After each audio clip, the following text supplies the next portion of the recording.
Bismillahirrahmanirrahim. Assalamualaikum warahmatullahi wabarakatuh. Salam sejahtera untuk kita semua. Yang terhormat Bunda Nandini Huda Anggarasari, MC Psikolog, selaku dosen pengampu mata kuliah Pendidikan Inklusi, juga teman-teman yang saya cintai dan saya banggakan.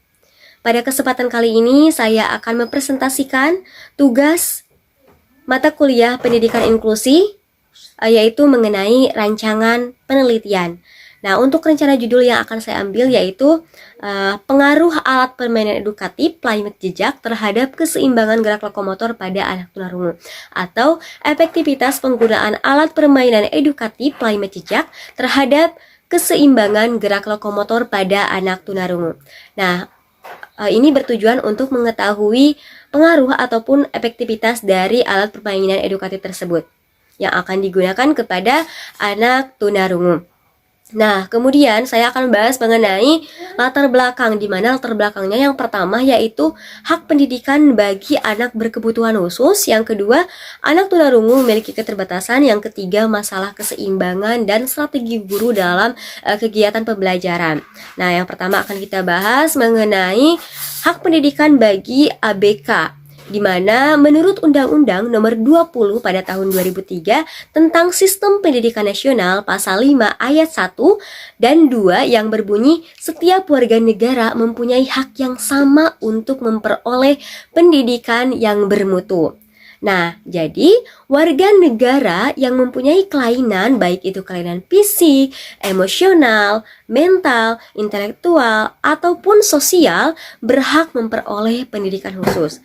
Nah, kemudian apa sih yang dimaksud dengan ABK itu sendiri? Nah, pengertian ABK menurut Depdiknas pada tahun 2004 bahwa anak berkebutuhan khusus atau ABK adalah anak yang secara signifikan mengalami kelainan ataupun penyimpangan, baik itu penyimpangan fisik, mental, intelektual, sosial, emosional, dan lain sebagainya dalam proses pertumbuhan atau perkembangannya dibandingkan dengan anak-anak lain yang seusianya, sehingga mereka itu memerlukan pelayanan atau pendidikan yang secara khusus gitu. Nah, kita bisa perhatikan bahwa di sekitar kita terdapat layanan pendidikan untuk ABK, namun masih terbatas gitu. Dimana di daerah-daerah pelosok itu masih kekurangan untuk layanan pendidikan ABK, baik itu SLB ataupun itu PAUD inklusi gitu.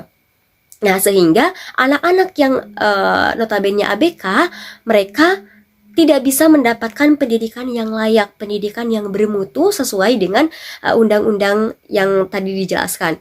Nah, kemudian juga bahkan anak-anak tidak bisa mengikuti sekolah, mengikuti pendidikan baik itu formal ataupun informal, dan juga non formal di keluarga pun tidak mengetahui seluk-beluk mengenai bagaimana caranya menangani anak berkebutuhan khusus. Nah, kemudian salah satu anak berkebutuhan khusus yaitu anak tunarungu, di mana anak tunarungu tersebut memiliki keterbatasan. Anak tunarungu itu dapat diartikan sebagai suatu keadaan kehilangan pendengaran yang mengakibatkan seseorang itu tidak dapat menangkap berbagai rangsangan, terutama itu rangsangan suara ya, rangsangan melalui indera pendengaran. Jadi ada kaitannya dengan suara gitu. Menurut Somantri pada tahun 2006. Kemudian ciri-cirinya yang mengalami tunarungu itu menurut Somantri juga pada tahun 1996, ketidakmampuan menerima rangsangan pendengaran, kemudian kemiskinan bahasa, tidak tetapnya emosi, dan keterbatasan intelijensi dihubungkan dengan sikap lingkungan terhadapnya, maka perkembangan tunarungu akan terhambat. Nah, itu ciri-cirinya. Kemudian mengenai faktor penyebab ketunarunguan, menurut Sowito dalam Suryani pada tahun 2009, yaitu yang pertama ada sebelum dilahirkan, yakni faktornya keturunan, penyakit, keracunan atau infeksi, penggunaan pil kimia dalam jumlah besar, kelahiran prematur, kekurangan oksigen atau anoksia, anak mengalami kelainan organ pendengaran sejak lahir. Nah, kemudian juga ada yang setelah anak itu dilahirkan, yang kedua. Ini faktor dari adanya infeksi atau luka-luka, atau juga meningitis, peradangan selaput otak, dan juga otitis media yang kronis. Nah, kemudian mengenai masalah keseimbangan gerak lokomotor, yang menjadi latar belakangnya? Nah, ini menurut SOPA pada tahun 2017, jika ditinjau dari segi fisik, anak tunarungu itu tidak banyak mengalami hambatan. Nah, ini sesuai dengan tadi ciri-ciri, tidak disebutkan mengenai segi fisiknya gitu. Kemudian, walaupun sebagian anak tunarungu terganggu dalam tidak terganggu dalam fisik, tetapi ada terganggu dalam hal keseimbangan karena ada hubungan antara kerusakan pada bagian telinga dalam dengan indera yang ada di dalamnya. Nah, kemudian apa yang dimaksud keseimbangan? Nah, keseimbangan itu merupakan kemampuan yang penting karena digunakan dalam aktivitas sehari-hari. Misalnya kegiatan berjalan, berlari, ataupun sebagian terbesar dari olahraga dan permainan. Nah, itu merupakan berjalan itu kayak berlari itu merupakan gerak lokomotor. Nah, kemudian ada kasus dalam penelitian sebelumnya, yakni dalam jurnal di Jalan Kota Bandung, di Jalan Kota Baru Raya nomor 30 Bandung, anak tunarungu itu mengalami kesulitan memposisikan tubuhnya. Jadi kayak masih terlihat goyah, tidak mampu berjalan dengan baik dan juga berdiri dengan tegak. Bahkan seringkali kehilangan keseimbangannya. Nah, dari situlah maka saya tertarik untuk mencoba bereksperimen tentang penggunaan alat permainan edukatif laymet jejak terhadap keseimbangan gerak lokomotor pada anak tunarungu yang tadi mengalami masalah di keseimbangan anak tunarungunya.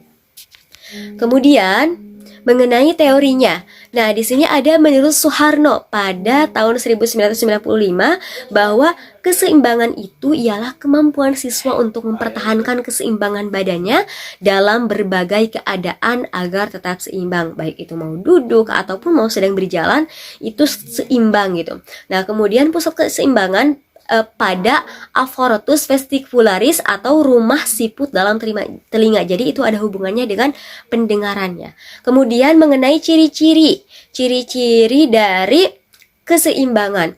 Yang pertama, anak dapat berdiri dengan stabil ketika dalam keadaan diam. Nah, jadi anak bisa stabil dalam keadaan diam.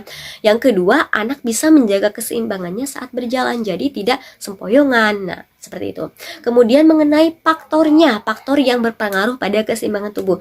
Yang pertama ada center of gravity atau COG, yakni kemampuan seseorang untuk mempertahankan keseimbangan dengan menyangga dari gaya gravitasi dalam berbagai bentuk posisi.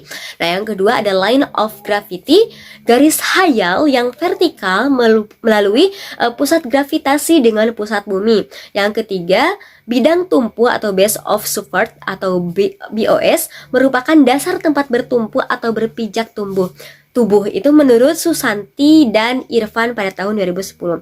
Nah, hubungan dari ketiga faktor tersebut adalah menentukan derajat stabilitas keseimbangan tubuh kita. Jadi, akan menentukan bagaimana keseimbangan dari tubuh kita. Nah, kemudian ada juga faktor yang mempengaruhi keseimbangan tubuh. Yang pertama, adanya tinggi badan, faktor tinggi badan, berat badan, ataupun juga dari lingkungannya. Nah, kemudian untuk metode penelitian yang akan saya ambil yaitu metode penelitian kuantitatif eksperimen, yaitu dengan cara eksperimen yang mengambil datanya karena tujuannya ingin mengetahui adanya pengaruh dari suatu perlakuan yang selanjutnya diuji hipotesisnya. Atau di sini saya ingin mengetahui pengaruh atau keefektifan dari alat permainan edukatif laymet jejak terhadap keseimbangan gerak lokomotor pada anak tunarungu.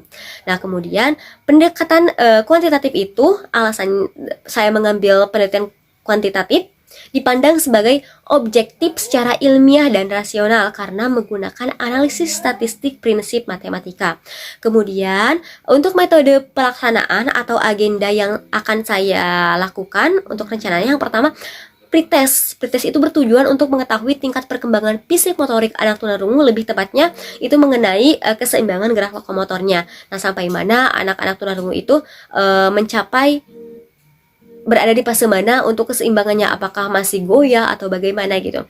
Nah, untuk memperkuat penilaian, maka peneliti juga atau saya bisa menanyakan perkembangan setiap anak itu kepada gurunya yang tentu lebih mengetahui seberapa sampai seberapa gitu pencapaian ataupun hambatan yang dialami oleh anak-anak. Kemudian saya melakukan proses yang nantinya akan menghasilkan post test, dilakukan proses uji coba atau eksperimen tadi dengan beberapa siklus menggunakan APE laymet jejak dengan tujuan untuk mengetahui pengaruh dari efektivitas penggunaan APE atau media playmate jejak tersebut terhadap keseimbangan gerak motor pada anak tunarungu. Lalu, seperti apa itu playmate jejak? Nah, playmate jejak itu adalah matras bermain yang dirancang dengan berbasis visual berupa jejak berbagai jenis, misalnya gerak hewan ataupun gerak dari manusia. Di mana ini akan berguna untuk anak yang tunarungu karena berbasis visual. Kemudian playmate ini juga dapat menarik perhatian karena dilengkapi dengan beberapa gambar dan cara bermainnya juga beragam gitu.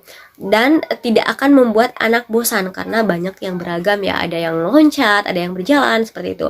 Kemudian dapat memudahkan anak tunarungu dalam memahami instruksi dari permainan. Nah, ini karena berbasis visual tadi, di mana anak-anak tunarungu itu memiliki keterbatasan di indera pendengaran, sehingga untuk instruksi suara itu tidak bisa diterima oleh anak dan tidak bisa cepat dipahami gitu. Sehingga untuk rancangannya saya mengambil yang berbasis visual, berbasis penglihatan gitu. Kemudian anak-anak itu akan melakukan gerakan yang baik, yang sesuai dengan instruksi yang ada dalam permainan. Misalnya mengikuti hewan, gambar hewan tersebut, gerakannya seperti apa. Anak-anak bisa membayangkan hewan tersebut, kemudian dicontohkan, diikuti gerakannya seperti apa. Nah, kemudian untuk contoh gambarnya ada di sini. Nah, untuk rencana ataupun anggaran biaya atau RAB-nya, itu yang pertama ada playmate jejak, yaitu seharga 160. Itu beserta ongkir ya, karena pembeliannya secara online mungkin nanti. Kemudian buku tulis untuk mencatat nantinya dalam kegiatan penelitian seharga 5.000 dan pulpen 3.000. Untuk totalnya 168.000. Nah, mungkin sekian yang dapat saya sampaikan untuk rancangan penelitian. Terima kasih atas perhatiannya. Saya menantikan kritik dan saran juga dari teman-teman ataupun dari Bunda. Terima kasih. Wassalamualaikum warahmatullahi wabarakatuh.